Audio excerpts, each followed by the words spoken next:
Fala galera, Xande na área novamente para mais uma aula de matemática. Hoje nós introduziremos o conceito de cálculo, cálculo 1. Vocês pediram bastante, então o Xandinho tá aqui fazendo para vocês.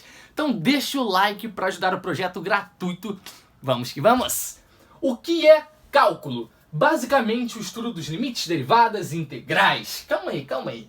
Tem um jeitinho mais legal de dizer isso daí, porque não é basicamente isso aí. Na verdade, limites, derivadas e integrais são ferramentas para um estudo específico, que é o estudo de funções. Então, na verdade, o que é cálculo? É o estudo do comportamento de funções, o estudo mais aprofundado sobre funções reais de variável real. Então, relembrando aqui rapidinho, olha só, só para deixar bem claro, é uma aula sobre cálculo 1. Então você, teoricamente, tem que dominar a matemática do ensino médio, chamado pré-cálculo às vezes. Enfim, você tem que saber bem sobre funções. Mas relembrando rapidinho, graficamente, como é que eu vejo se é uma função de maneira veloz aí. Eu olhei e já fui, poxa, lá. Olha aqui, o gráfico da esquerda, eu tenho aqui uma curva em azul. Será que se trata de uma função? Tu faz o seguinte, começa a traçar retas verticais sobre a função. Feito isso, você tem que visualizar uma coisa.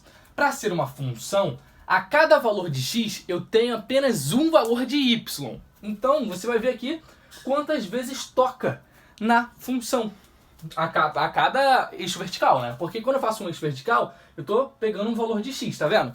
Então a cada um valor de x eu tenho um valor de y. A cada outro valor de x, eu tenho um valor de y. Como assim um valor de y? Ligando lá, ó. Tá certo? Tá vendo? Então é isso que eu tô querendo dizer. Logo, se trata sim de uma função. Agora, olha para o caso do círculo. Traça aqui uma vertical. Não ficou muito vertical não, mas tudo bem. Eu tenho aqui, ó, eu peguei um valor de x. O problema é, eu tenho agora dois valores de y. Olha só. Dois valores de y. Aqui. Então, velho, não. Nesse caso aqui, não é uma função. Tá? Então, só para relembrar vocês que é importante. Tá, mas para que serve o cálculo? Você falou rapidamente o que é o cálculo, o que é limite, derivada, integral. Velho, eu tô suado porque Rio de Janeiro tá bravo, tá quente pra caramba. Então, qualquer coisa você fica suado, mas tudo bem. Então, Xandinho suado para vocês aí. Vamos lá. Eu disse que cálculo 1... Você pode dizer cálculo diferencial e integral. Mas o que seria cálculo diferencial e cálculo integral separadamente? Depois a gente junta os eixos.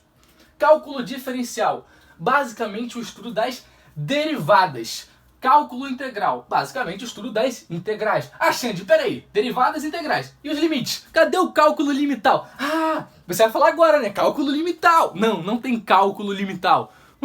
Então por que tem limites aqui? Vai entender agora.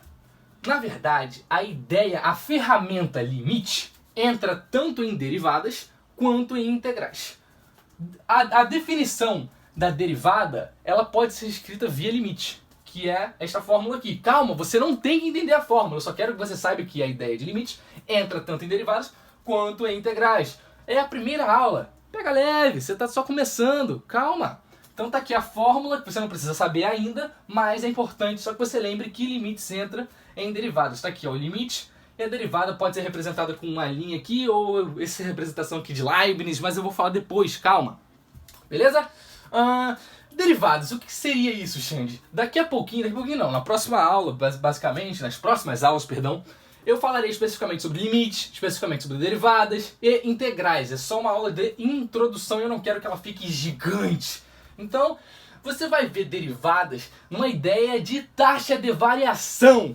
Por exemplo, você calcular a velocidade instantânea de alguma coisa. Você não calcula a velocidade média no ensino médio? Fala o quê? Delta S sobre delta T. Tu faz posição final menos posição inicial sobre tempo final menos tempo inicial. Não é isso que você faz?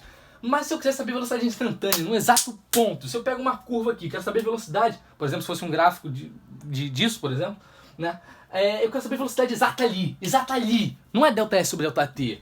Então você vai utilizar a derivada para poder fazer o cálculo, aquilo ali, a taxa de variação, o ponto ali, ó, a tangente, o coeficiente angular. Eu gosto, eu sou maneiro pra caramba. Mas enfim, calma, eu sei que tá um pouco confuso, é normal. Então, a ideia de derivada vem de vários problemas, como por exemplo, o problema da tangente. Se você não lembra que a tangente, também calma que eu vou explicar depois. Na verdade, eu vou explicar agora. Se eu tenho uma reta passando aqui, tocando em apenas um ponto aqui, se trata de uma reta tangente. Se ela toca em 2 pontos, por exemplo, essa aqui vertical, seria uma reta secante, que toca em 2 pontos. Já adiantei um conceito importante para caso você não lembre, tá? E vai entrar também no estudo do máximo e mínimo de uma função. Por que máximo e mínimo de uma função pode ser importante?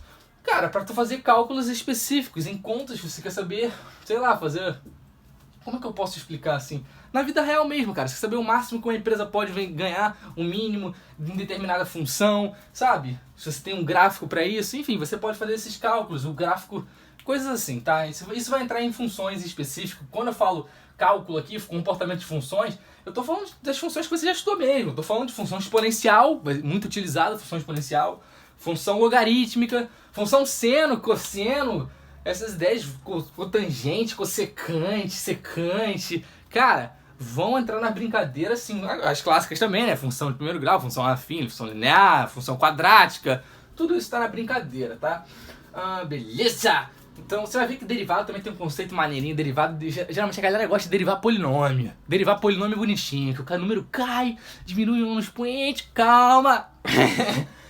A galera gosta. Mas vocês vão entender daqui a pouquinho. Então tá aí, cálculo diferencial, derivadas, um resumozinho explicando... Resumo não, né? Uma explicação básica sobre derivadas, mas lá na frente entenderemos bem melhor as definições. Cálculo integral, o estudo de integrais.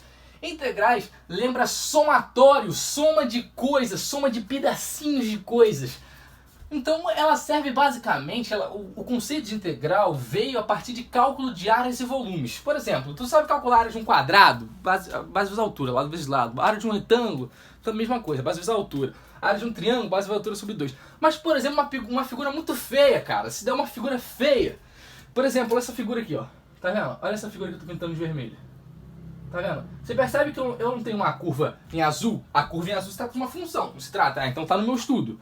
A curva em azul, ela tá no meu estudo de integral porque se trata de uma função. Ah, peraí, Xande, então no caso do círculo, eu sei que a área do círculo é muito conhecida, né? A área do círculo é o quê? A área do círculo é πr ao quadrado, sendo r o raio. Mas eu não posso calcular a área do círculo por integral porque não é uma função. Calma, tem malandragem aí, calma, você vai ver que dá também, mas não diretamente. Calma. Mas olhando aqui, então quer dizer que a integral é capaz de calcular a área em vermelho, mesmo essa curva sendo horrorosa aqui? Sim, a integral é capaz de calcular aquele valor ali. Então esse é um conceito, mas calma, eu tô só introduzindo como eu disse. No caso do círculo, cara, você tá olhando, realmente não é uma função, então não dá diretamente para calcular. A malandragem é você fazer cortes no círculo. Por exemplo, você pode dividir o círculo em 4 partes iguais. Aqui, ó, tracei aqui, tracei. Aí você vai olhar, entre 4 partes iguais, essa aqui é uma partezinha. Não é uma partezinha esse caso aqui? Só que esse caso que eu pintei, isso aqui sim se trata de uma função. Olha só, deixa eu tirar aqui. Tira essa parte toda aqui. Aqui, ó, se eu começar a traçar retas verticais, cada um toca em apenas um ponto. Então sim, se trata de uma função. Então pega essa área daqui, multiplica por quanto? Eu dividi ela em quanto? Eu dividi em 1/4. Então pega esse valor de área, multiplica por 4, acabou. Tu chega na área do círculo. Tá vendo? Então olha o poder do cálculo. Olha o poder do cálculo. Incrível, incrível. Calma, você vai entender depois os conceitos. E sim, eu sou um cara chato. Eu sou muito chato. Eu vou demonstrar tudo, eu vou explicar o porquê das coisas. Você não vai ficar decorando aqui. Super Exatas não foi feito para ser decoreba, então você vai entender... Tu vai entender a porra toda, irmão. Porque eu não gosto de ficar decorando coisas. Eu não gosto, sabe? Desculpa, eu não gosto. Então assim, o curso vai ficar gigante, às vezes as aulas vão ficar grandes, mas é porque eu não gosto de decoreba. Desculpa, eu não gosto. Então vem comigo que entender o porquê das coisas é mais fácil, até mais fácil que fica no sangue, pô. Não tem que ficar decorando, aí esqueci, tem que ler, não, porque tá aqui. Esqueci, o que eu faço? Eu demonstro ali, porque tá no meu sangue. Então isso é interessante, isso é muito bom. Vamos lá. Então aqui, voltando para as integrais, que eu falei que é somatório de coisas, porque na verdade calcular a área é somar pedacinhos, né? Eu tô somando pedacinhos de coisas aqui, somando pedacinhos de coisas pra poder... porque, por exemplo, como é que eu calculo a área de um quadrado, como eu disse? Deixa eu tirar aqui. Quadrado, vamos pegar um retângulo. Como é que eu faço para calcular a área de um retângulo? Eu não faço base vezes altura. A área do retângulo é base vezes altura. Mas por que eu estou fazendo base vezes altura? É como se eu pegasse, por exemplo, tá vendo essa parte da base aqui, essa medida B? Pega ela, tá aqui, tá aqui. Agora eu vou pegar B de novo, vou colocar em cima, ó. Coloquei. Depois pega B de novo, coloca em cima, coloquei. E vai colocando um monte de B. Quando eu faço colocando um monte desse pedacinho B aqui em cima, vai formando aqui, ó, uma espessura, tá vendo? Que forma uma área, tá vendo aqui, ó? Eu sei que isso aqui você tá falando, já tem espessura aqui, gente, mas eu vou pensar como se isso aqui fosse uma retinha apenas, tá? Não tem espessura isso aqui. Mas eu vou colocando B, vou colocando B, vou colocando B.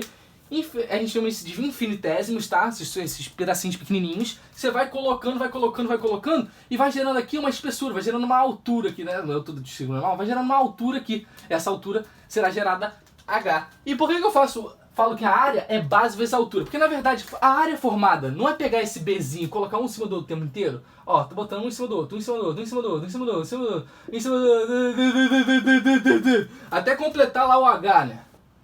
Tá entendendo? Aí forma a área. Até completar. Então, na verdade, o que eu tô fazendo para calcular a área é somar os Bs, né? Somei um B, mais um B, mais um B, mais um B. Caraca, o problema é, eu tô somando B quantas vezes? Esse é o problema. Quantas vezes eu tô somando o meu B? Eu tô somando esse B aí, ó. Pera aí, esse B tá sendo somado H vezes. H vezes. H vezes. Por que H vezes? Porque a altura é H, o que determina a altura. O que é a altura? A altura é formada pela quantidade que eu tenho dos Bzinhos um em cima do outro. Então H vezes.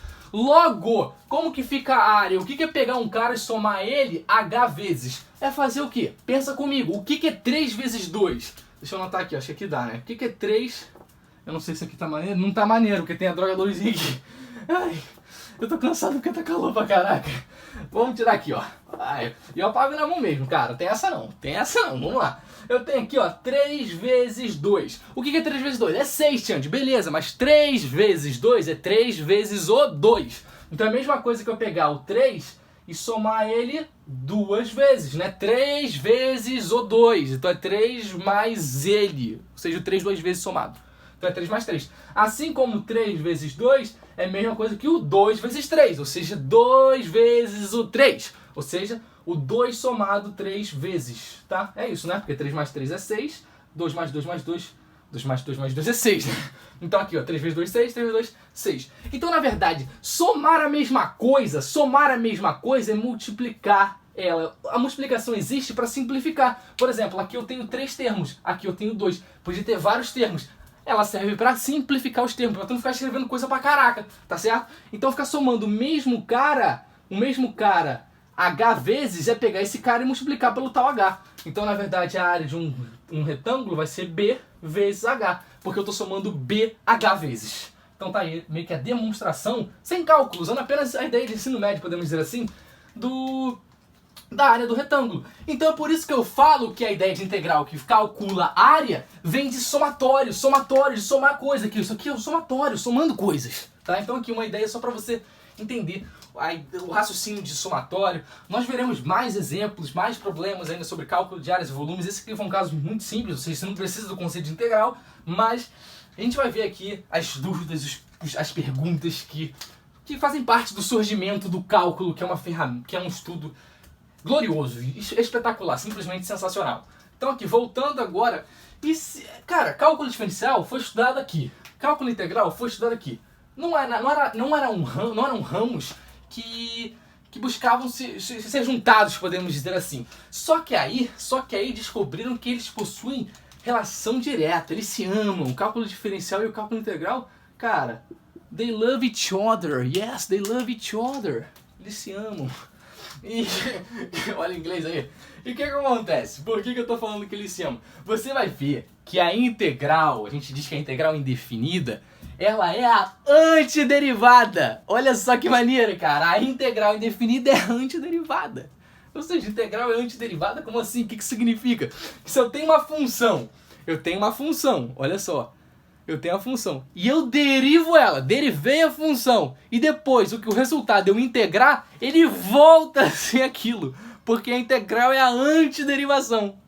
Olha que maneiro, né? Então eles têm relação direta e a relação entre esses dois carinhas vem do chamado teorema fundamental do cálculo, que eu vou falar sobre depois. Calma, que é esse cara aqui. Eu escrevi só para você ter uma base Eu quase derrubei o troço aqui, mas tudo bem. Só para você ter uma base melhor aqui. Então é daí que vem a ideia de cálculo. É claro, a ideia é que eu falo matemática da coisa. Eu não estou pensando na história, não estou falando sobre os caras que construíram o cálculo, não estou falando sobre Newton, Leibniz, Fourier, entre outros, Riemann, né? Integral definida, a gente fala sobre soma de Riemann, enfim. Eu não tô falando sobre essas coisas aqui, tá bom? Só o pessoal perguntar, por que tu tá falando de integral indefinida, definida? Definida é quando eu vou ter limites de integração aqui, indefinida é quando não vai aparecer nenhum A nem um B aqui em cima, tá? Basicamente. Aí vai aparecer uma constante ali, daqui a pouco tu vai ver, mas não precisa saber agora. Enfim, eu espero que você tenha conseguido ter uma noção melhor do que é cálculo, só a partir disso daqui. Então, lembrando que limite é uma ferramenta que vai entrar nos dois casos. Derivadas integrais também são ferramentas. E, na verdade, o estudo do cálculo é o estudo de funções. Olha que legal! Então a gente está meio que aprofundando coisas que nós já sabemos. E aí vai entrar novos conceitos como novas funções também. Você vai ouvir o conceito de função contínua e etc. Então, cara, vai facilitar muito para desenhar gráficos. Você quando pegar um gráfico de grau 3, tu não fica tipo, caraca, pô, grau 2 é uma parábola, grau 1 é uma reta, e agora como é que se aumentar, o que eu faço? Meu Deus! Vai facilitar a vida. As coisas vão fazer mais sentido, vai ficar tudo mais fácil, e a matemática é uma beleza só. Olha que coisa linda. Então agora, não, o vídeo não tá terminando ainda. Nós agora falaremos sobre problemas que proporcionaram não, mané, propuseram, ou sei lá como é que diz agora. Enfim, problemas que foram importantes para o surgimento do cálculo. Ou seja, problemas que a gente falava assim, caraca, como é que eu resolvo isso? Aí vem o conceito de cálculo. Por exemplo, o problema da tangente. O problema da tangente gera o raciocínio das derivadas. Já o problema do cálculo de áreas e volumes sob, olha só, não sobre, sob significa abaixo. Sob funções, tipo aquela que estava ali horrorosa, também tem essa ideia daqui para calcular as integrais, enfim, a junção dessas coisas aqui, integral e antiderivação, toda a relação com o teorema fundamental do cálculo, e outros problemas que podem ser importantes, como eu disse, velocidade instantânea, aceleração instantânea, coisas assim, cara, da vida, na prática da vida real mesmo, porque isso aqui faz sentido, tá? Um ramo que é aplicável na engenharia, é aplicável na sua vida, certo? Então vamos lá, vamos continuar, vamos. O problema da área. É sabido que para o cálculo de um polígono, seja ele regular ou não, você pode traçar triângulos, como eu fiz ali na figura 1, né, que seria a figura em vermelho, o polígono em vermelho. Logo, eu dividir em 4 triângulos. O triângulo de área A1, triângulo de área A2, A3 e A4. E para fazer o cálculo da área do polígono em vermelho, basta somar as áreas do triângulo. É equivalente. Logo será A1 mais A2 mais A3 mais A4. Ah, Xande, mas se aumentar o número de lados, basta aumentar o número de triângulos. Você pode fazer sempre. Ou seja, calcular a área de um polígono é relativamente tranquilo, diria. Não tranquilo, perdão. Trivial. É possível, né? Via ensino médio, talvez. Porque eu precisaria calcular a área de triângulos. Então, como que eu calcularia a área de um círculo? Que aí se trata de uma curva. Cara, bem mais complexo você parar e pensar. Como que eu vou fazer para calcular a área de um círculo? Então, existe o chamado método da exaustão. Tá? Que tem várias formas de você fazer, eu diria. Uma delas é essa que está aí embaixo. Perceba que eu tenho vários círculos e daí eu vou inscrevendo polígonos regulares no círculo. E por que eu estou fazendo isso? Porque à medida que eu aumento o número de lados do polígono, mais se aproxima a área do círculo. Como você pode ver, no primeiro caso eu tenho apenas um círculo. Depois eu tenho um triângulo equilátero, né, já que é regular, inscrito no círculo, que eu represento como A3. Por que A3? Porque 3 é o número de lados do triângulo. Quando eu tenho um quadrado inscrito na circunferência, eu vou ter A4, já que um quadrado tem 4 lados. Então, A4. E perceba que à medida que eu aumento, como eu disse, mais eu me aproximo à área do círculo, mais eu estou preenchendo o meu círculo com a área do polígono. Então, quando esse cara tende a ir ao infinito, quem é esse cara? O N? Por que N? Quem seria o N? Estou falando de AN. A3, triângulo. A4, quadrado. Então, quanto maior for o meu N, mais próximo da área do círculo eu vou chegar. Então, a gente utiliza o conceito de limite para fazer tal cálculo. A gente diz o seguinte, que a área do círculo será o limite quando o N tende ao infinito da a n, que seria a área de determinado polígono, do polígono de n lados. Então é por isso que a gente utiliza o cálculo aí. É claro que na antiguidade, em tempos passados, nós não tínhamos o conceito de cálculo, o conceito de limite, né? Então o método de resolução era um pouquinho diferente. Mas eu espero que você tenha conseguido compreender a ideia de limite sendo aplicada na prática. Problema da tangente. Você provavelmente percebeu que eu tô com outra camisa. Eu tomei banho. Cara, aquela camisa tá toda suada por causa... Tá quente aqui. Então eu tive que mudar de camisa. Mas vamos lá. Do que se trata o problema da tangente? O nome já diz. Tangente. O que é tangente? É a reta que toca em apenas um ponto na curva. Então você consegue fazer várias tangentes diferentes numa determinada curva. Vamos fazer uma tangente qualquer ali. Vou pegar a régua aqui e a gente começa. Por exemplo, se eu pegar um ponto aqui, ó. Peguei esse ponto aqui e vou fazer a tangente. Ó, a tangente toca e vai embora, né? Toca e vai embora. Então tá aí a reta tangente, que eu vou chamar tangente de, sei lá, tangente só, né? TG, não vou ficar dando... Não, vamos lá, tangente de x, né? Porque a função de x, tangente de x fica legal. Então vamos lá, eu tenho a reta tangente ali. E o que acontece? Para eu determinar a reta tangente, informações sobre elas, equação e tudo mais, eu preciso mais de um ponto. Eu só tenho um ponto. Então eu vou pegar outro ponto qualquer. Vou pegar o ponto que está aqui, por exemplo. E daí eu vou ligar os dois pontos. Vou chamar aqui de A e aqui de ponto B. Então eu vou ligar o ponto A ao ponto B. E o que acontece quando eu ligo o ponto A ao ponto B? Vou fazer isso de verde. Vamos entender aqui. Então eu pego aqui do ponto A ao ponto B. Espera aí. Opa, foi. Só que aqui a reta em verde, ela está tocando em dois pontos. Se trata de uma reta secante. Então aqui, ó, seria a reta secante de x. Tá, Xande, eu não tô vendo nada ainda. Vamos lá. Geralmente nós atribuímos coordenadas aos pontos. Então vamos fazer isso. Eu tenho aqui no ponto A coordenadas. Por exemplo, aqui eu vou ter uma coordenada nas abscissas que eu vou chamar de Azinho, tá? Vou chamar de Azinho. E aqui eu teria uma outra coordenada que seria do Y. Só que a gente não fala que Y é igual a f de x, certo? No meu caso aqui não é f de x, eu estou considerando x igual a, né? X igual a, então seria f de a, né? No lugar do x eu boto a, então o y ali seria f de a. Logo aqui eu teria f de a. Beleza? Então eu tenho f de a ali. Eu vou fazer a mesma coisa aqui para o ponto B.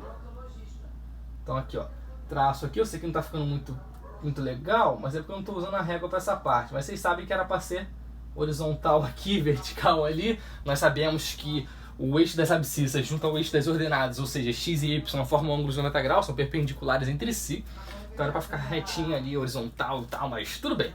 Aqui eu vou falar que eu tenho um ponto x mesmo e ali eu vou ter um ponto y, né? Pode ser. Você pode determinar assim ou pode... Não, vou determinar diferente, cara. Melhor. O que eu vou fazer? Em vez de... eu vou chamar aqui de x1. Ó, x1, aqui seria f de x1, melhor, né? Melhor. F de x1, beleza? Em vez de x eu vou chamar de x2. E aqui eu vou chamar de f de x2. Certo? Então eu fiz essa analogia.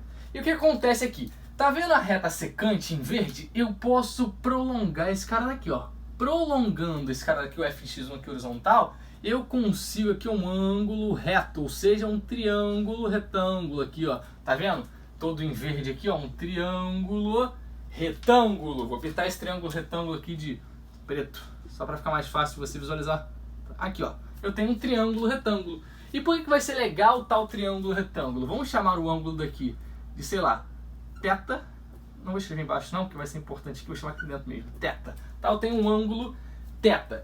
Quanto que vale a altura do meu triângulo, essa parte daqui? Claramente você tem que pegar o que tem aqui, menos esse pedação tudo aqui, na verdade, né? Menos esse pedacinho aqui, concorda? Tudo isso daqui, menos isso daqui, gera esse pedacinho aqui. Só que tudo isso aqui vale quanto? Daqui até aqui eu tenho f de x2, né? Esse pedação aqui é a mesma coisa que isso aqui.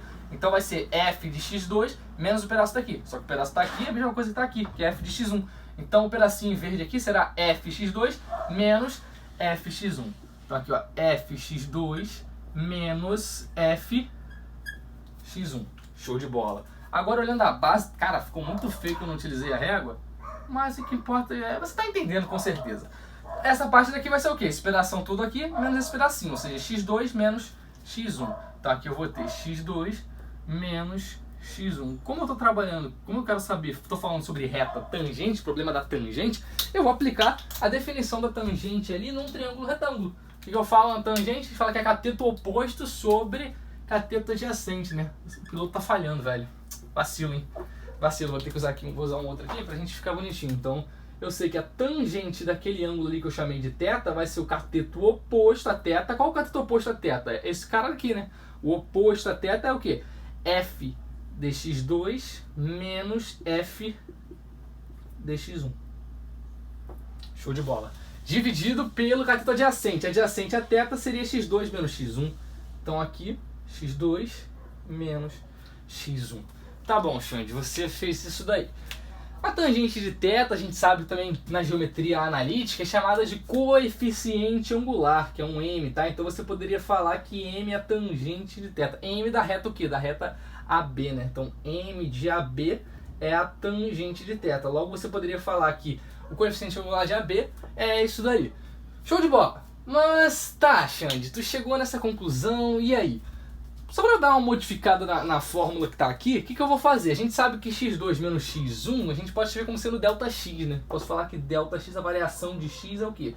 x2 menos x1, concorda? Então se eu quisesse determinar o valor de x2, eu poderia falar que x2 é igual a ΔX, esse menos x1 vai para lá somando, né? Mais x1. Tá, não vou usar isso aqui agora não, mas daqui a pouco eu vou pensar no valor de x2 que eu vou querer substituir. Mas o que acontece aqui? Olha só agora, eu quero relacionar a secante com a tangente. Como assim relacionar a secante com a tangente? O que acontece se eu diminuir, diminuir que eu falo assim, se eu fizer x2 virar x1, ou seja, diminuir o valor de x2. X2 não está nesse ponto aqui? Ele está aqui. Se eu colocar x2 aqui, tá? Na verdade ele vai deixar de ser x2, eu estou diminuindo. Se eu colocar ele aqui, ele aqui, ele aqui, ele está tendendo a vir para o x1, tu concorda? Então se eu trago o x2 para cá, ele tende a ir ao x1, ou seja, eu teria que x2 seria igual a x1, e se x2 fosse x1, x2 menos x1, como eles são iguais, uma coisa menos a mesma coisa é zero. Então quando eu faço x2 menos x1 trazendo x2 para cá, tende a ser zero, não estou dizendo que é zero, estou dizendo que tende, o x2 vindo tende a ser zero. Você vai ver que esse conceito é legal. É legal. Mas vamos analisar a reta secante quando isso acontece, porque a reta secante aqui que está no x2, o x2 é relacionado à reta secante. Então o que acontece se eu começar a diminuir? O que acontece com a reta secante? Vamos ver. Mais fácil ainda é você fazer o seguinte. A reta secante, eu não peguei nesse ponto B aqui, vamos mudar, deixa eu tentar balançar aqui para ver se vai funcionar, né? Porque, poxa, ajudaria muito. Olha, lembrando que a função azul que é a minha f de x, que é a função de estudo. Se eu pegar agora um ponto aqui, tá vendo? Eu tô diminuindo, trazendo um pouquinho mais pra cá a minha secante. Vamos traçar a secante ali em verde novamente? Vamos ver o que acontece. Então o que acontece se eu fizer a secante aqui? A secante vai ser nesse ponto que eu determinei até o A, obviamente. Então vamos lá. O que acontece aqui, ó? Eu tenho agora isso daqui, ó. Bom, tracei aí. Não, o verde também tá falhando. Eu tô com, se alguém quiser me doar da recarga aí de piloto, que a gente tá em crise aqui. Tem que recarregar. Então o que acontece? Eu fiz esse cara daqui. O que aconteceu? Se eu descer aqui pra ver a coordenada desse ponto que eu determinei, olha só. Realmente tá diminuindo, tá vendo? O x2 tá vindo pra cá. Porque caiu aqui agora, Então tá vindo pra cá. Olha que interessante. Então se eu pegar em um outro ponto, um ponto mais perto ainda, pegar um ponto aqui, se eu pegar e fizer ali, o que eu vou ter? Deixa eu fazer aqui a reta secante em relação a um novo ponto. Eu vou ter o quê? Vai ser essa reta secante aqui. Ó, opa, falhou aqui, mas tudo bem. Essa reta secante aqui. E novamente, como eu determinei o ponto aqui, ó, tá cada vez mais perto do x1.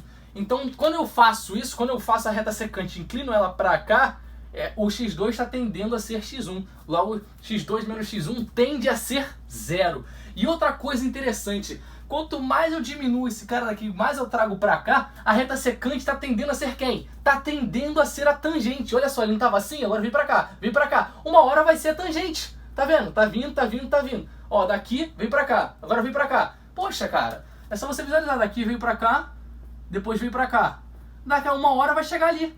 Então uma hora a reta tangente vai coincidir com a reta secante, vai coincidir com a reta tangente. Olha que maneiro. E quando que isso acontece? Quando x2 menos x1 tende a ser o quê? Zero. Quando x2 tende a ser x1. Eles tendem a serem iguais. Olha que maneiro, cara, o raciocínio que você vai fazer. Então tá acontecendo aqui o quê? A reta secante está tendo uma variação. Tá acontecendo o que nós chamamos de taxa de variação. E taxa de variação, como eu disse, nós chamamos de derivada. Então tá aí o conceito de derivada. Tá aí o conceito de derivada, taxa de variação. E a gente faz isso via o quê? Lembra que a gente fez com as áreas aí, o problema das áreas? A gente jogou num limite, a gente estava pegando cada vez um pedacinho que mais se aproximava, e a gente fala que é do limite, esse cara indo para o infinito, né? Isso que eu fiz com a área. Então aqui também vai valer a ideia de que, poxa, se eu pegar essa tangente de θ nesse valor aqui que eu determinei, eu tô trazendo, inclinando ele cada vez mais para cá, isso a gente trata do coeficiente angular, como eu disse. Então eu posso dizer o seguinte, eu posso dizer que a minha taxa de variação, minha tangente de θ é a taxa de variação, como eu disse, eu vou chamar ela de não a tangente, mas o limite. Se eu jogar no limite dessa tangente de θ, o limite da tangente de θ, ele seria o quê? Ele seria a tal variação da função x ali, que a gente chama de derivada de x. Por isso a gente bota isso aqui, ou então escreve assim, ó, df dx, derivada da função f em relação a x aqui. Vai para cada um. Mas calma, eu só estou introduzindo essa ideia de limite, porque você fala, quem está tendendo a quem, gente? Calma, só para ilustrar. Só que no caso a gente tem esse valor aqui, para o limite, né? A gente tem f de x2 menos f de x1, x2 menos x1. A gente sabe que isso vai acontecer no lugar, em vez de escrever tangente de θ, porque aqui não tá bonito esse limite, o que eu vou fazer, né? Eu vou escrever de uma maneira mais correta, eu diria. Que seria o quê? Seria escrever esse cara daqui. Então vai ficar f' de x. Deixa eu apagar isso daqui. Vamos escrever de maneira correta agora, tá? Isso aqui foi só para ilustrar, tá bom? Se eu tenho a f' de x, que seria a taxa de variação, ou também chamada derivada, vai ser o quê? O limite quando x2 menos x1 tende a ser quem? Como eu disse, tende a ser tende a ser zero, né? Porque x2 tende a ser x1. E aí a subtração de coisas iguais é zero. Só que x2 menos x1 é delta, como eu disse, é delta x, só para facilitar. Então é quando delta x tende a zero, né? Porque x2 menos x1 tende a zero. E x2 menos x1 é delta x. Então delta x tende a zero. De quê? Da tangente de θ. Só que a tangente de θ quem é? F de x2. Só que como eu disse, x2 é o quê? x2 é delta x mais x1. Então vai ser F de delta x mais x1, perdão. Ou então x1 mais delta x, tanto faz, né? Ó, piloto, me ajuda. Pera aí, vai dar certo, ó. x1 mais delta x. Show de bola, que seria F do x2. Que x2 é delta x mais x1 ou x1 mais delta x, tanto faz. Menos F de x1 dividido por quem? x2 menos x1, que é delta x.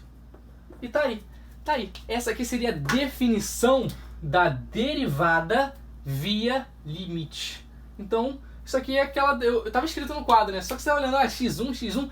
O x1 representa a abscissa de quem? Da reta tangente, né? Da reta tangente aqui, ó. Essa aqui é o ponto da tangente do x1. Então, em vez de x1, vou chamar só de x, tá? Tira o x1, deixa só x, tá valendo. Então, provavelmente, essa fórmula que você tá vendo aqui é aquela que eu escrevi anteriormente no quadro, né? Eu falei, você não precisa entender agora, tal. Então, aqui eu meio que não, eu demonstrei a fórmula, eu te ensinei intuitivamente qual é o raciocínio para tu fazer o cálculo da coisa aí. Então, a derivada que representaria